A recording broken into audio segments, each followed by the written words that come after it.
This is so much fun. Thank you for being here. My name is Katie Fahey. I'm the Associate Director of Women's Audio Mission. And I am very lucky today to be speaking with two very highly accomplished, amazing women in the music industry. We have Jennifer Baltimore and Michelle Jubelirer. Michelle is the COO of Capitol Music Group, and Jennifer is the Senior Vice President of Business and Legal Affairs for Universal Music Group.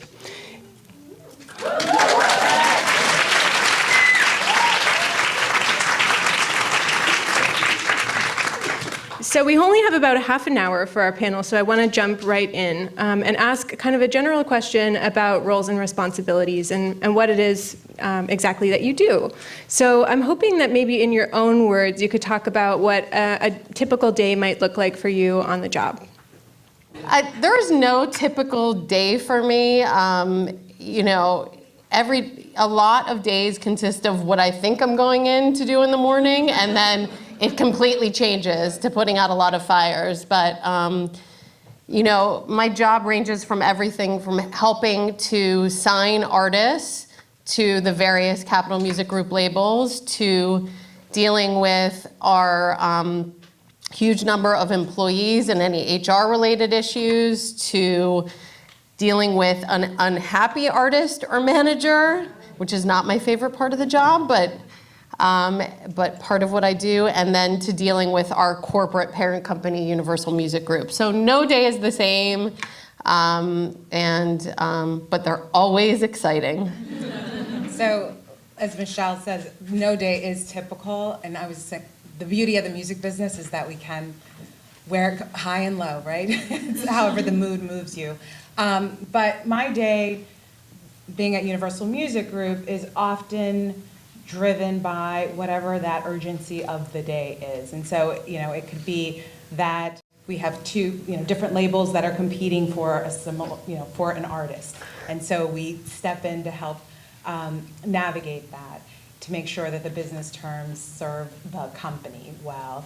A day could be involved, I'm helping with a lot of our new businesses, which are TV and film and live events, direct to consumer. So just helping these new business units to strategize, to identify what are the deals that help move that business along. But again, each day really just depends on whatever is the urgency of that day. So you both have backgrounds in law, and I'm wondering the extent to which you feel like having a JD is necessary to the work that you do on a day-to-day basis, or necessary to have been hired for your position. Necessary for mine. I mean, I'm in business and legal affairs, so for what I do, you have to have a law degree. Once upon a time, there were some labels where business affairs was separate from legal, and so if you were in business affairs, you didn't necessarily need the law degree, but because I'm, now most departments are business and legal, a law degree is required for it. And again, so much of what I do is negotiating, drafting various commercial agreements, whether, it's recording agreements or a touring agreement or something like that. So it is necessary for what I do. Yeah. Can you say a little bit more about the kind of agreements that you do? Is that okay to share? Sure. I mean, again, it can be a recording agreement. Recently, I just did a deal for Chris Wu, who is a big Chinese actor, huge star there, and that's part of our effort to build our presence globally, even greater than it is today. I did a deal with the Marleys, which we've announced. We're going to be doing a feature animation that is inspired by Bob Marley's life story. That's awesome. Mm-hmm. And so, and then I did a deal with University of Michigan where we did Spring Fest there. So again, I'm doing a host of different deals, which is the beauty of, being a lawyer and at Universal Music Group with all of these new business ventures. Right, and I'm assuming you work with a team of lawyers over there, is that right? That's right. We have a large team of lawyers around the world. And so I think we're more than over 100 lawyers, I think nearing 150, I think. All around the world? Yeah. So for what I currently do, I do not need a law degree. I was a practicing attorney for, and I'm horrible with time, but I think around 12 years. And I think that is certainly a big part of the reason that I have the job that I have now, but I do not think it's a prerequisite to being a senior executive at all at a record company or being a COO. All COOs come from varied backgrounds. Do I think it's helpful? Undoubtedly. Do I think as a woman that it has afforded me in the music business a bit of a shield? Absolutely. You know, men are afraid of you when you have a law degree.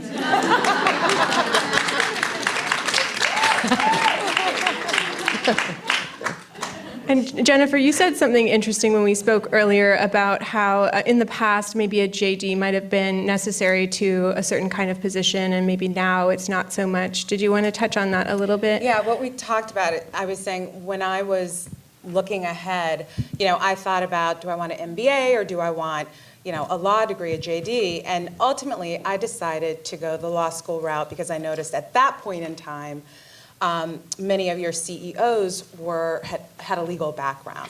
And I was saying now, because technology is such a part of our everyday life, you're finding that many more CEOs of companies are now, you know, engineers. And so that's been an interesting shift. I think, though, you know, as Michelle was saying, part of why having a law degree has been so helpful, especially when you're talking about, you know, entertainment related, it's all about rights. So much of what we do is about who owns what, you know, and so that law degree and understanding that legal background and understanding rights is really helpful in, you know, moving you forward in this business.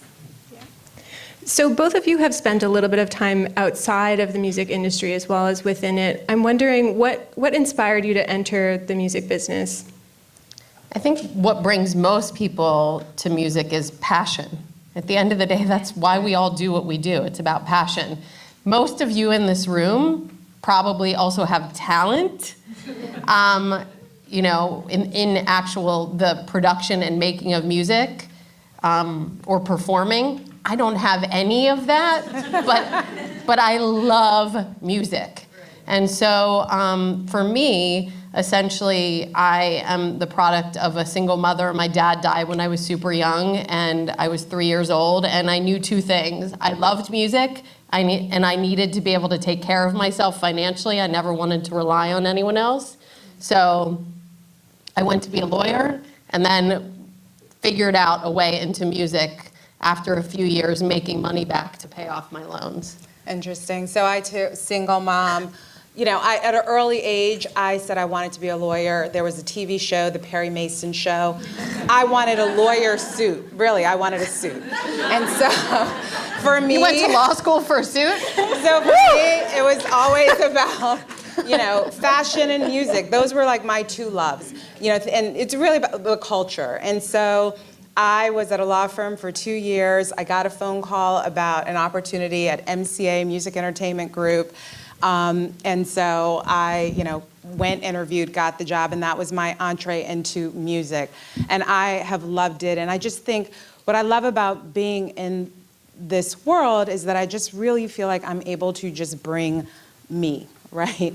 And just, and I love being around creative people. And again, music is an industry where, you know, one culture does not rule. You know, it really is just the merger of so many different backgrounds, you know, so many different experiences, and that's the beauty of music, that spirit, that feeling. And so, you know, that's what I love about being here and sitting where I sit. So there are a lot of changes taking place in the music industry. I think we all are familiar with that. Changes relating to how people consume music, pay for it or do not pay for it. I'm wondering how that might have impacted the kind of positions that you have. Has that changed over the course of your career? Go ahead. So when I was maybe 2 years in, I was the youngest lawyer in our business and legal affairs department. And I was given, you know, this .com agreement to handle, you know, because this was like, it's new. And it was, we have the physical masters, just no, we're not going to do that, right? And so then it was Napster and all of these new mediums, and then I feel like the industry, we had to play catch up, right? Because we realized, wait a minute, it's not just about having the physical master. And so, for me, because I was early in my career, I went from traditional record company, then I moved over to AOL, and then I was at MySpace Music. And so what's been interesting is, again, just seeing these different business mediums, playing in music and entertainment, and really how that's created all of these other, areas, business areas in which you can pursue your interest in entertainment, in music specifically, whether it's Spotify, a Napster, which doesn't exist, but the Spotify, YouTube, again, there are just all these different mediums that weren't there once upon a time. Does that create new opportunities at the same time as maybe take away opportunities that were there in the past? I think that we're in the most exciting era of music that we've ever been in. The reality is that there used to be gatekeepers, like radio programmers could decide what a hit was. That doesn't exist anymore. The fans decide. And now there's no one-size-fits-all model to marketing or distributing music. Everything is different. Every single marketing plan is bespoke to that artist or project. So it's certainly harder than ever, but it's more fun, because how boring is it to do things the same over and over again? And how frustrating is it to have 60-plus-year-old heterosexual white men making all the decisions about what's going to be successful? And I see some back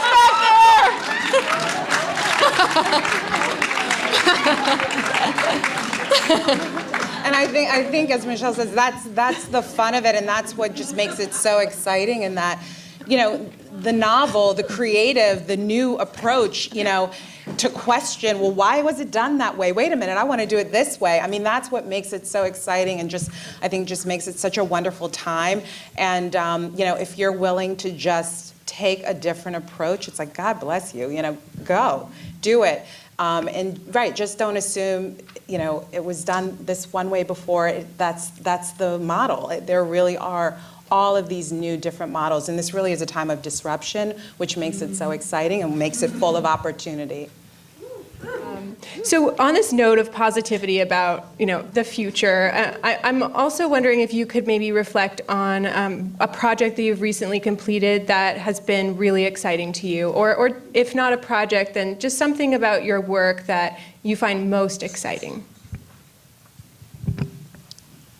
For me, the most exciting thing, it's when we are part of, as Capitol Music Group, any of our labels, of breaking an artist, of bringing, of shining a light on an artist and having the public hear them and hear their music and help them achieve their dreams. Because really, a record company's job today is to, for the most part, get out of artists' way and just help shine a bigger light on them and bring our army in to help in every way possible. So for me, it's kind of being with those, emerging artists and seeing them, their light shine brighter. I think that's the excitement. And every single one of those acts that, we see in the very beginning and, from signing to success, it just reminds me why I do what I do for a living. Absolutely. I know for me, having recently worked on our deal with Chris Wu, and it was, challenging, just time difference, language. I'm in Los Angeles, his lawyer's in New York. The management team was in Beijing. My finance guy was in London. So it was just, and then just language, and it was really challenging. But then to get that deal done, a year in the making, the longest probably I'd ever worked on, but to get that done and then to see him chart, right? And to see that, he really does connect with, fans here. And it is exciting, to see these dreams come alive, and to connect people with great music. In those circumstances, do you get to have direct interactions with the artists? Presumably you get to meet them at some point. I mean, I definitely She do lives because and I work at breathes. the label, and it's certainly part of our everyday interaction. I spend a lot of time with artists, whether it's, in the infancy of their careers, trying to sign them, to dealing, being in some of the marketing meetings when they're here, or going to shows with them, or dealing with them when things aren't so good. So, it's certainly, I was an artist attorney for about 8 or 9 years and had some incredible clients. And I certainly don't get to spend as much time with artists as I used to because I was their advocate before, and it's certainly a different relationship now, and it's one of the things I miss most about what I currently do. But I get enough of a taste of it, but I certainly wish I had more time, because passion and people that are great at what they do, are great musical geniuses. That's why we do it, and it just fuels you to be around artists. So in my role, I don't deal as much with artists. I'm dealing more with artist representatives, whether that's their lawyers, perhaps their managers, and I'm dealing a lot with my own internal executives in terms of, what do we see as what's the marketing plan? What do Who we see sometimes as, act like artists, right? Right, exactly, right? How are we budgeting for that? How many tracks do you see? Is this an EP first? Is this an album? So I'm really, getting, what's the digital plan? I'm really kind of getting the internal plan for this project, and then going back and negotiating a deal based on how we view this particular project, coming to life. Great. So I think I'll ask one more question, and then maybe we'll have time for one or two from the audience. I'm wondering what the most challenging aspect of your work is. It's interesting. I don't know that there's a most challenging. I just think, there's so much opportunity. Again, I love the changing landscape. It's always so interesting. This week we show up and it's, Spotify is going to sign artists, right? And so it's, okay, well, what does that mean for us, right? So it's just always there's just always an interesting twist. And so I don't think that there's anything that's just so challenging, but it is, again, new, different, understanding. How does that impact us? How do I need to approach whatever I'm doing? And just really, again, understanding the ever-changing landscape. Yeah, staying nimble. That's right. And learning how to pivot. I think the most challenging, there are two very challenging amongst a multitude, but the two that kind of comes to top of my mind that are ensuring that we as a company are constantly evolving and readdressing how we should be organized in the changing landscape, because we don't ever want to be seen as staying the same just because that's the way record companies were organized for years and years and years. And I think that we do a good job of it, but it's a massive challenge because people don't like change. Right. And I think the second thing that jumps out of my mind is when we have to tell artists that it's just not working. Right. And we have to part ways. And ultimately, it often is the best thing for that artist because they get to start fresh somewhere else. But it's really hard to deliver that message and to deliver it in a thoughtful way, and to ensure that they don't lose their confidence in when that message is delivered. Hi, do you feel that there are any obstacles that you have faced because you are a woman, and what did you do to overcome those obstacles? I mean, I think we're both lucky because I really believe that there are definitely obstacles. It's still a male-dominated business in all aspects, whether it's executive or artist. Last year in 2017, the Spotify Top 10, there were no female artists, and no women in it at all, like not even as features. So I think that it's everywhere, but I do think that when you have a law degree, and I'm not saying that you guys should do it, because I think times have changed, and we're a different Absolutely. generation than you guys in this room, but than you ladies in this room. But I think we've had a shield, and I just think that you need to be smart. Like, you shouldn't, I always tell people, and it's not fair, I'm like, just don't really drink when you're in work settings. I mean, maybe have a glass of wine or one drink, but don't ever don't be vulnerable. And I know that's not fair. I know it's not. But be smart. No, I think that's right. It's interesting. I mean, I didn't start drinking, I think, until my 30th birthday. So Late bloomer. Right, late bloomer. But I was always just very, I've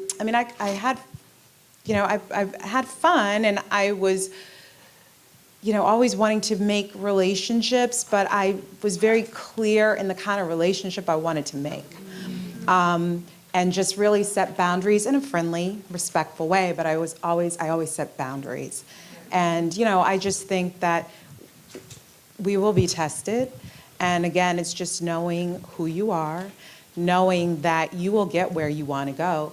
That may not be the path, right? But you will get there, and just staying true to your path.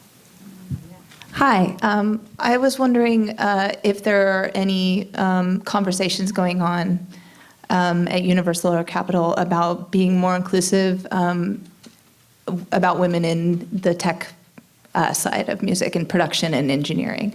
I feel like it's a conversation we should be having.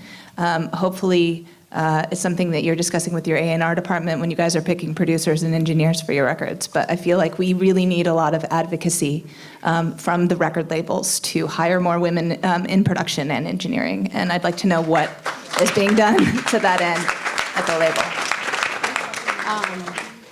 It's definitely a conversation. It's become more of a conversation given the noise in the world, so I think that's a good thing. In fact, I believe it's early next week, one of my closest friends, who is the chairman and CEO of Universal Music Publishing, Jody Gerson, is chairing a conversation with about 12 women to talk about that very topic in the writers' rooms, and then she wants me to come in and help on the record side. And believe me, it's a discussion, and we even have female artists now who are saying that they want half of their writing sessions and half of their productions to be with women. And maybe there are a lot of you, and we don't know about all of you. So I just think that women need to do a better job publicizing themselves and kind of showing their worth. And I don't think we're generally good at that at any level, whether it's, producers, writers, mixers, executives. It's something we're not great at, and we have to be better at it. Agreed. So we're talking about it, yes. Great. And Universal has also, is participating in a program with USC. And there's an initiative there, which is also to build the pipeline of women. That's great. Yeah, the Annenberg inclusion. That's great. Well, I think our time is up. I just want to say a very big thank you to you both for being here and sharing your expertise with everyone. And I think we'll move on to the next panel. Thank you. Thank you.